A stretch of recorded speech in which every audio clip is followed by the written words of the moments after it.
Tell me when you're starting here. Okay, We're going? we're ready, yeah. All right. We have Jiegong here, which is Platycodon grandiflora. And the root is used. And it's a perennial, goes dormant in the wintertime. And produces these very pretty blue flowers known as balloon flowers because before they open up they look like a balloon. And the root is neutral in temperature. It's a very good remedy for helping with coughs of various kinds, helping with pus and phlegm. And it also guides other herbs to the chest and throat. And it's used in a lot of cough formulas, helping descend the lung qi. And we have right near that, coming up here, well, it's pretty large, and then there's little seedlings that are coming up here and over there. That's called Dong Quetza. And it's a mallow, and you can see various mallow species growing as weeds throughout the world, including here in Southern California. This is Malva verticillata, and it has sort of more of a kind of a ruffled leaf. The leaf isn't so flat and even. You can see it kind of goes up and down and up and down. And the Dong Quetza that we get here is not correct in the pharmacies. It's 99.9% of the time what's called Qingmatsu, which is Butylon theophrasti, and it's very different in function. This herb, we use the seeds, and it's used as a diuretic. It's a drain damp herb, and it's also got a neat function of when there's edema, it'll help reduce edema, particularly when it's accompanied by constipation. What I think it's probably doing is it's taking the excess fluid in the tissues and sending it out through the digestive tract. And so at the same time as you're getting rid of the edema, you're also moistening the intestines for somebody who's got dry, hard stools. It's for dry, hard constipation. It's also useful too for helping with promoting lactation. So it's one of those herbs that has that as a tertiary or secondary function.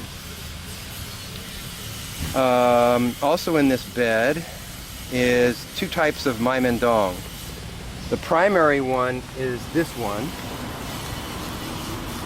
and it's a perennial. By the way, this is an annual, the Dong Quetza, the Malva verticillata. So you got to have seeds keep being produced and letting it go to seed and coming up. This is a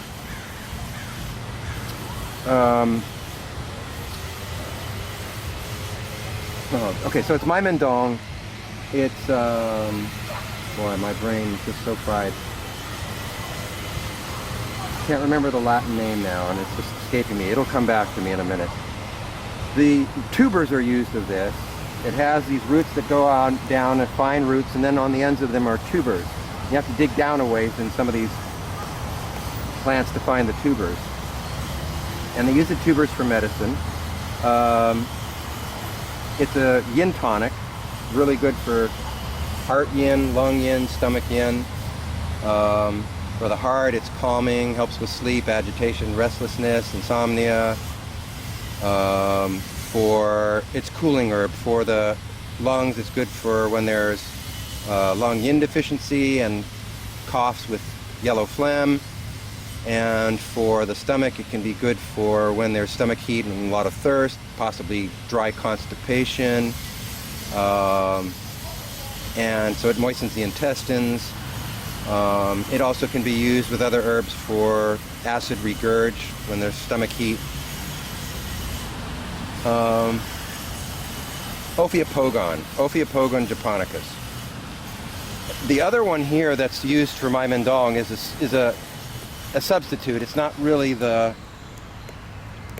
primary species, and you can see it's a very different looking leaf, Yeah. much wider. Mm-hmm. It's Liriope and Platycladus, I think. Liriope platycladus.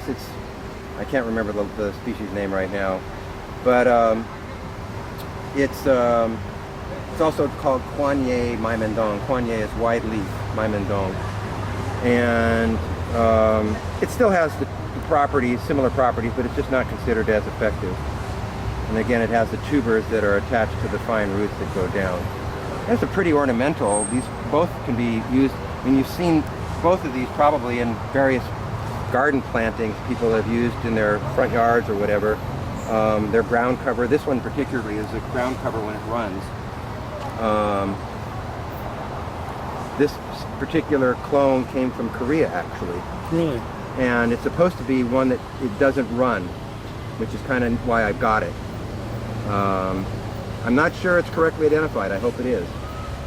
It looks to be right, but not 100% sure. We also have in here, there's some that's old. It's sort of drying out here now. It's got the end of its season. It's an annual as well as the Dongquetsa. Here's more new plant material. This is knotweed. It's Polygonum aviculari, Bien Shu, and it's an annual, although here it can almost grow as sort of a biennial because sometimes it'll stay alive for a season and a half or 2 seasons. And here's what it looks like dried, actually, which is what you'll see in the pharmacy. And you can see that it has joints. When you look at it, you know, in the pharmacy, it's sometimes hard to identify. It has joints and it has kind of little sheaths where the joints are. And that's a characteristic of a lot of polygonums. I mean, polygonum means many knees. So that a lot of the polygonums have a jointed appearance. The whole plant's used for medicine, and it's a diuretic. It's cold, and it's used for damp heat patterns where there's burning urination, difficult urination. It also has some benefits too as an antifungal.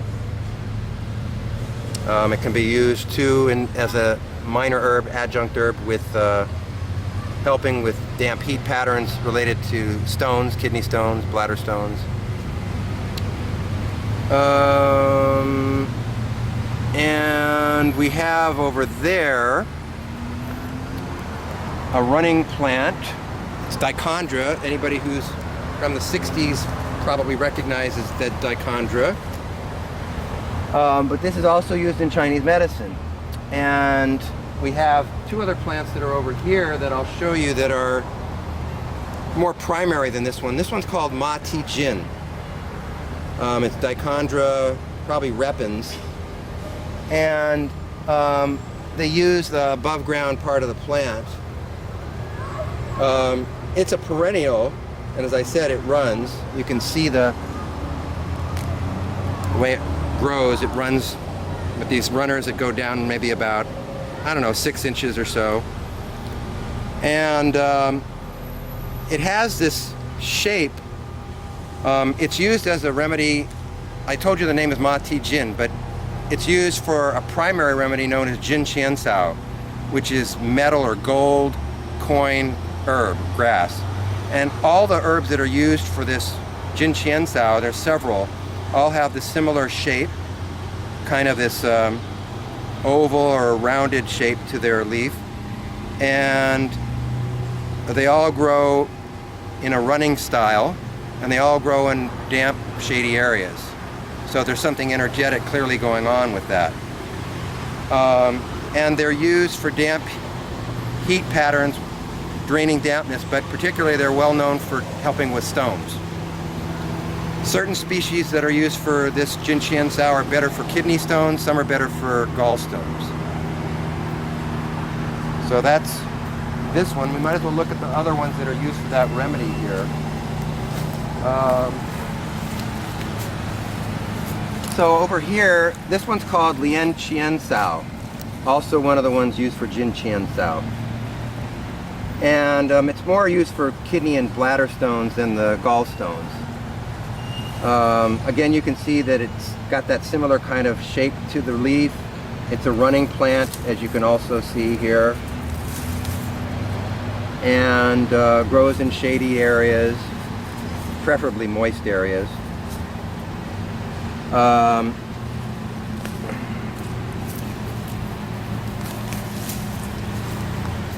Then the primary species that is used for this remedy is right here. And this is considered the main Jin Qian Sao. We don't have one, there's one that we get, the one we typically get in our pharmacies 80-90% of the time is actually one that we aren't growing here. It comes from southern China. And that one is a Desmodium. Again, it looks very similar. But the primary species we do have, and this is Lysomachia christinae, and again the same shape for the leaf, or similar shape, running growth habit, and grows in shady, moist areas. And this one's particularly better for gallstones, so it could be used for both. Let's see. Here we have Hanliansao. This is an annual. By the way, all of those three plants that I showed you for Jin Qian Sao are all perennials. This is an annual, and it's Eclipta prostrata. And they use the above ground part of the plant, and it's used as a yin tonic for the liver and kidneys. It's good for the eyes, good for, you know, joint soreness, particularly low back and knees when there's a yin deficiency that's causing it. It can be used for night sweats. It's a cooling herb. It also has some benefit for clearing some heat out of the blood. I use it with Baishao, the white peony, in high doses for helping a lot of times with heat in the blood that's causing skin problems, where there may be redness and dryness, flaking, itching, that kind of thing.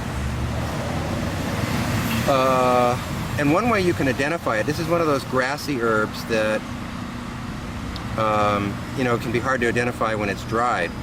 But one way you can identify it is you can see that it has almost kind of like a little sunflowery look to the seed pods once the flower has already formed. It gets these, and these will be found in the pharmacy material. Sometimes they're already dried. I mean, they're always going to be dried, but sometimes they're more in pieces, and sometimes they're all whole like this.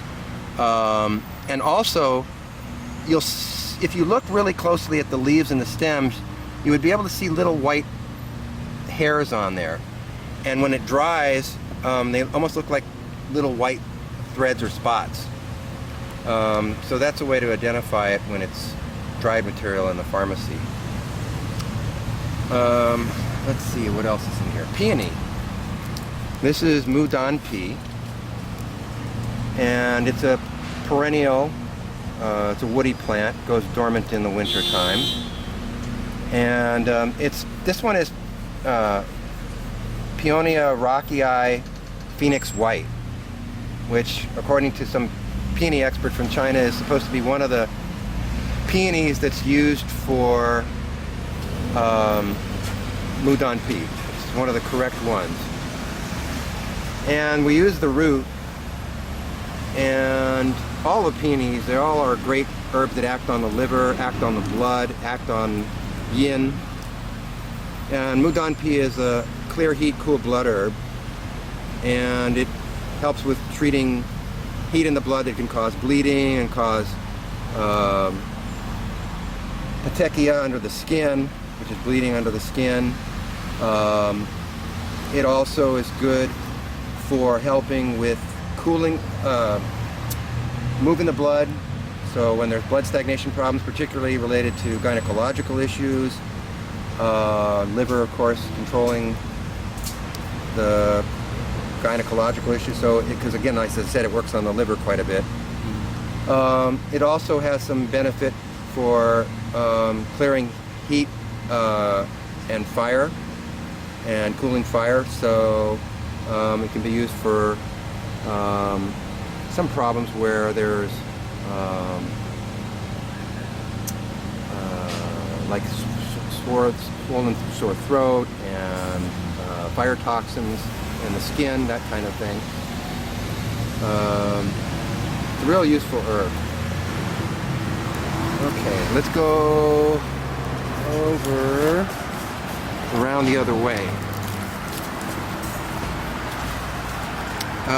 Oh, you know what? We can stop here. We might as well talk about this. This is a substitute for Gusui Bu. You can see the name here, Humata tyermanii. It's not the primary species. We actually have that in the lath house, which is Drinaria fortunii. And they use the rhizome. They call it rabbit's foot or squirrel's foot fern, and you can see why. And this is a part that's used for medicine. This is a perennial, and it grows in shade areas, of course, like most ferns, not all, but most ferns. And it's a yang tonic, and it's one of the yang tonics that's used for tonifying the kidney essence and the liver blood, so it strengthens the bones and the tendons. And the name means fractured bone mender. So it's used a lot for helping when there's trauma that's caused injury to the bones and tendons. And it also is useful too when somebody's weak and deficient and they're having trouble with fractures healing. It helps them to recover and strengthens their system on a larger sort of scale. And supposedly too, used externally, it's supposed to help hair grow back if you use it, you know, in like a shampoo or some kind of external treatment.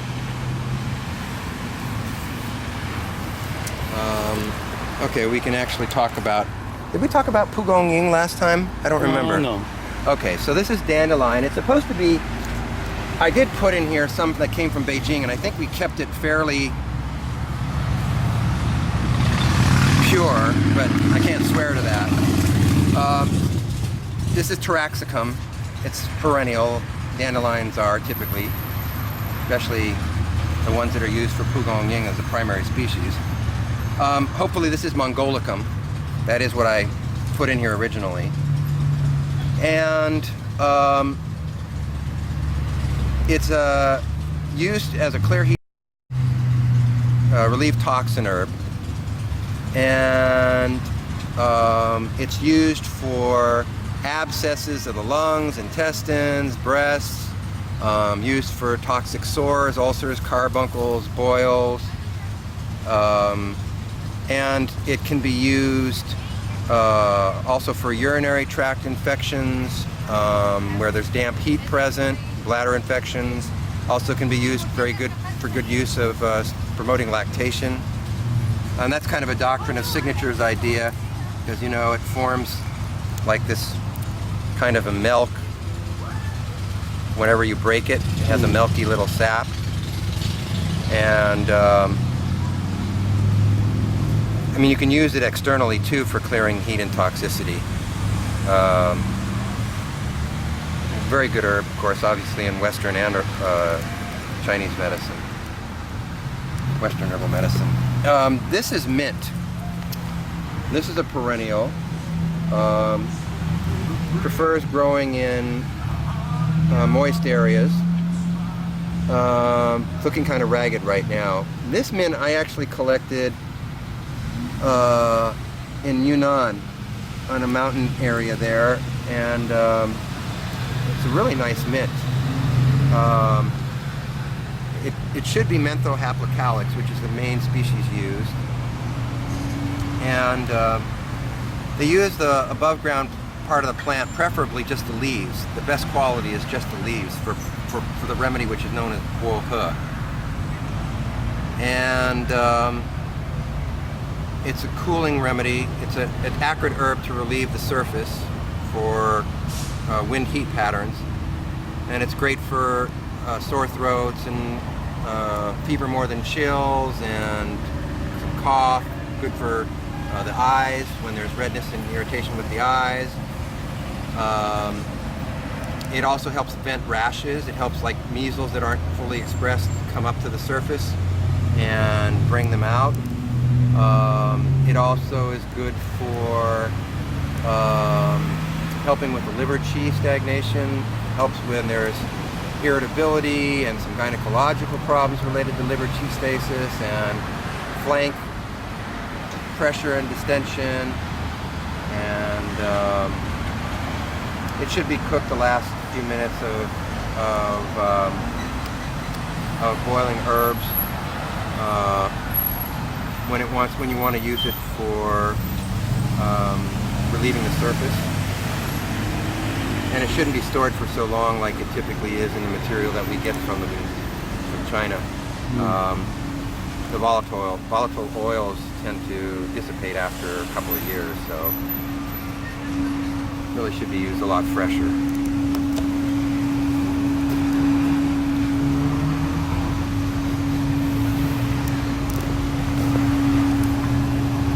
Yep, that's a good mint. It really is nice.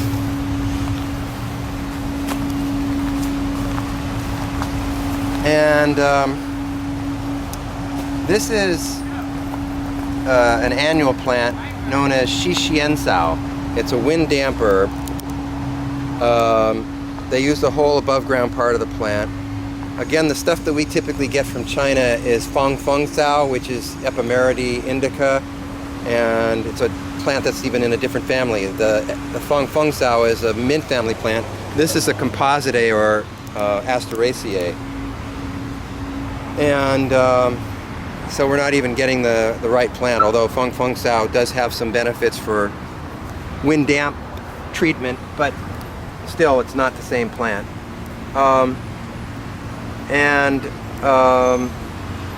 This is kind of weedy. It invades through reseeding, so you got to be careful when you put it in somewhere. It's the Latin name I should mention to you is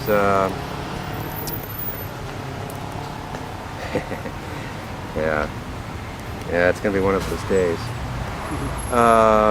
Sigisbeckia orientalis. Sigisbeckia orientalis. And it's used for wind damp heat more often. I mean, you can combine it with other herbs for wind damp cold, but used for wind damp heat patterns and bee obstruction, and helps open up channels. And it's also used too for, can be useful too for calming the spirit and irritability. There's something else I'm forgetting. Like I said, my mind is fried lately. So let's move on though. Hang on for 1 second. Will you just turn it off for a sec? Yep. All right, so right here we have a ginger family plant. It's trying to survive. Oh, I got a couple things I can talk about here. This is a species of Amomum, and I'm not sure which one it is. It's either, it could be Xanthioides, it could be Compactum, it could be Villosum, and there's even another possible one. I'm not sure what it is. We had a name once for it, but tag got lost. The plant's a perennial, and it likes subtropical or tropical temperatures, but it survives here. And the seeds are used as a medicine called Sha-Ren. And it's an aromatic herb to dry damp, warming herb. And it's used for helping stimulate appetite and good for when there's problems with digestion affecting the stomach and there's cold that makes it worse. There could be nausea, vomiting, diarrhea, indigestion, as I said, poor appetite. It's also used too for helping digest hard to digest herbs like some minerals and things like that. You can put it in with a formula for that purpose. And it's also used for calming the fetus and can be used for morning sickness as well, safely, for nausea and vomiting with morning sickness. So that's Sha-Ren. Right here with the purple flower, this is Agastaki rugosa, which is a secondary species for huoxiang, another aromatic herb to dry damp. This is called Bay or Northern huoxiang. The main one that we use is patchouli, which is the southern huoxiang. But the general properties of huoxiang are for it to help with treating damp cold in the digestive system, where there may be nausea and vomiting. And it also can be used when there's problems with the digestive system in that way that are accompanying some kind of flu or cold, some external wind cold particularly. So there may be also chills and mild fever and achiness and so on that accompanies the digestive problems. And it's also good for when there's focal distension and stagnation and of the qi and the movement of stomach qi not going down properly and bloating and distension, that kind of thing. So it helps move the qi as well as get rid of the damp cold.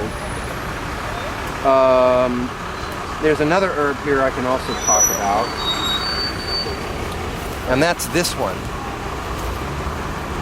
Now, this is what we usually get here in the United States for Banlan Gun and Da Qing Ye. The correct material is supposed to be Isotis indicatica, or Tinctoria. The European species can be used acceptably. But what we get 90% of the time is this. And they use the root. This is Baphiacanthus cusia, and it's a subtropical or tropical plant. Very different from Isotis, not in the same family. It's a perennial. Isotis is a biennial. This has got a sort of semi-woody-like stem, and Isotis is more like a dandelion the way it grows. Anyways, it's not the correct material. It's not as effective. Banlan Gun is good for sore throats, and it's a clear heat toxin herb, clear heat relief toxin herb, and it's good for sore throats and toxic sores and ulcers and high fever. And this herb, it does have similar uses, but it's not nearly as good and as strong as the Banlan Gun. So, but I wanted to point that out because it is an issue with proper material that we're not getting here. This herb is another ginger family plant. This is Alpinia oxyphylla, and it's called Ijiren, and a perennial like all the gingers are. They use the seeds again, and this is a yang tonic, and it's particularly good for helping with, well, it's used like, it's a warming yang tonic, so like all of the warming yang tonics, it's used for helping with kidney deficiency where there's cold symptoms. So somebody might have frequent urination, incontinence, impotence, leukorrhea, spermatorrhea, low back pain, knee pain, all worsened by cold. It also is used for digestive problems where there's diarrhea, nausea, vomiting, and distension and whatnot, and it's again from cold. This is a warming herb, so it helps to warm the yang of the stomach, warm the yang of the kidneys, and tonify the yang. Do they use any roots? Of this, not of this type. There's some ginger family plants that use the roots, of course, like ginger itself, and there's other ones, but Jianghuang is a ginger family plant where they use the roots. Yujin, they use the tubers. There's one called galangal, which is used as an herb in Chinese medicine and in Indian medicine, Ayurvedic medicine. What else? Ju is another ginger family plant that they use the root. And there's a lot more that are used that aren't even, in the major pharmacopoeia, that are minor remedies. Let's see, what do we want to talk about here? This is Zelan. It's Lycopus lucidus. It's a perennial, kind of runs, which is why it's now ended up over here. It's a mint family plant, square stems. If you looked at the flowers closely, you'd see little labia lips on the flowers, and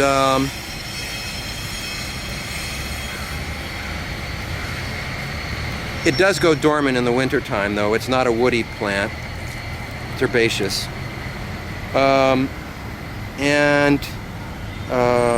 It's used for moving the blood. It's kind of a warm version of Leonuris heterophyllus, the imutsau.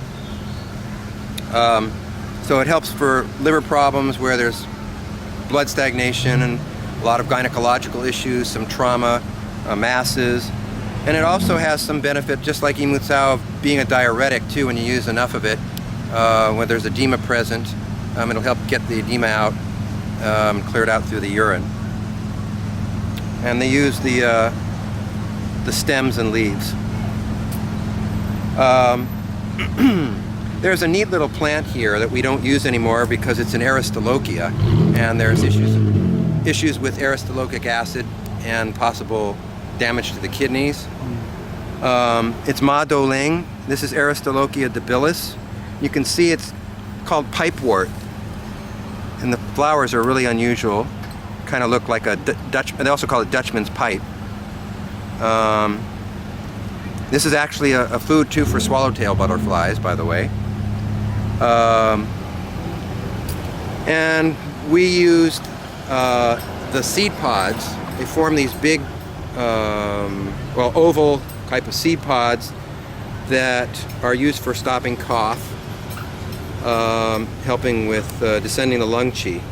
But now, as I said, there's issues with toxicity, so we don't use it anymore. Let's go over here. Boy, get some of this grass out of here, and we could actually see one of the plants I wanted to show you.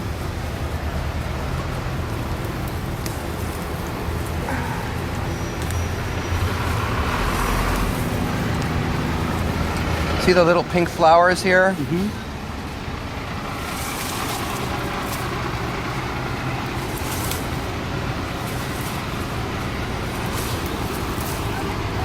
This is a dianthus.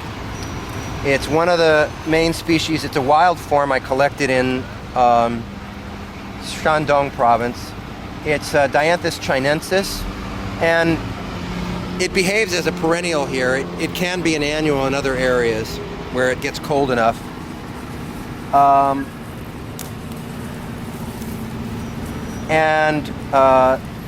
It's a pretty little ornamental thing. We use the whole plant, the whole above ground part of the plant. And it's used as a diuretic. It's a drain damp herb. It's a cold herb. Used for helping with bladder infections, damp heat, we stay in the lower burner, bladder and urinary tract infections, and it also has benefits too as a side herb, an adjunct herb for helping when there's damp heat that's involved with kidney stones and bladder stones, like the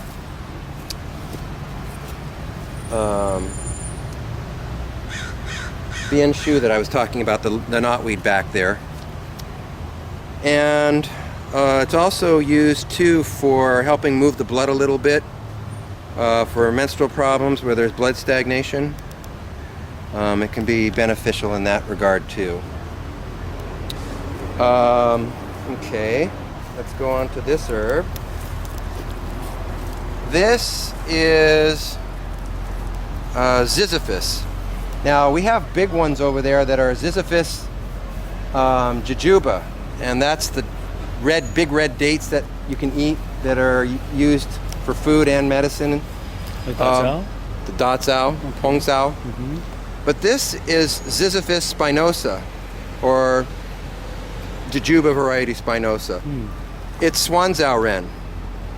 And they use the seeds that are, the kernels that are inside the seed, basically. There's a nut that's surrounded by the small fruit. These make little fruits, not anything big. And inside that fruit is like a little nut, and then inside the nut there's like a little seed there. And so that's what produces this plant. And we use those seeds for calm spirit remedy.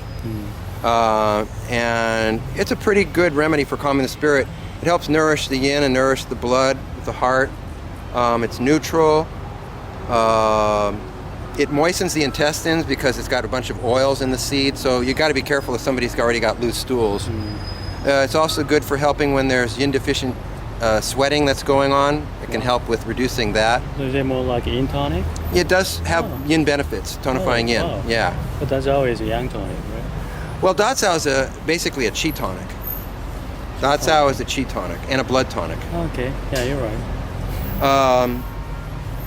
Some people say that the treated Dazao, which turns black, is more of a qi tonic, and the red Dazao is more of a blood tonic. But really? there's not a total agreement, I think, with that in the field.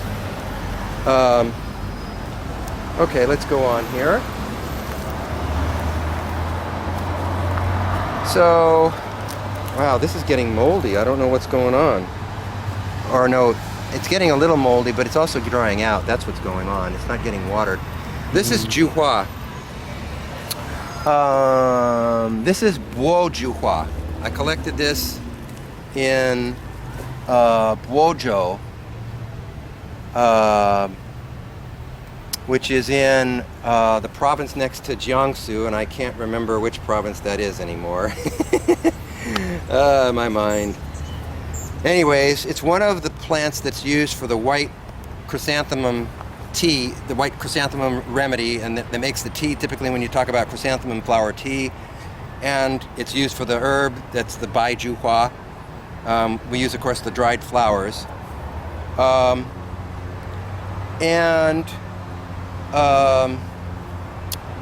Juhua, the white flower Juhua, it's a perennial, by the way, and it kind of gets a little invasive. It kind of moves over and spreads a little bit. It's easy to take care of and clean up, but it's a bit aggressive if you're planting it near other plants.